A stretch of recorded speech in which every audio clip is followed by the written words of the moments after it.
Samantala, sinusuri ng Civil Aviation Authority of the Philippines ang pinsala sa General Santos Airport. Ayon sa CAAP, umaabot na sa halos 115 million pesos ang halaga ng pinsala sa paliparan. Nilinaw naman ng CAAP na hindi naman naapektuhan ang mga mahalagang air traffic management systems.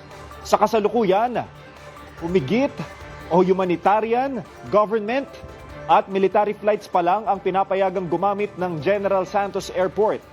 Posibleng abutin ng 1 hanggang 2 buwan ang pagkukumpuni sa mga nasirang pasilidad. Posible ring ibalik ang commercial flights pero hindi pa fully operational. Meron na po kaming na-identify na isang area kung saan pwedeng gamitin po yun ng mga passengers. Safe naman po yung area para magkaroon lang tayo ng maibalik lang natin yung commercial flights. Pero hindi po ito fully na commercial flights na ibabalik natin dahil limited nga lang yung space na maibibigay natin sa kanila. So si CAAP po, si CAB at saka si Department of Transportation ay kinausap na po yung mga airlines para ma-schedule po natin yung mga flights po within the week.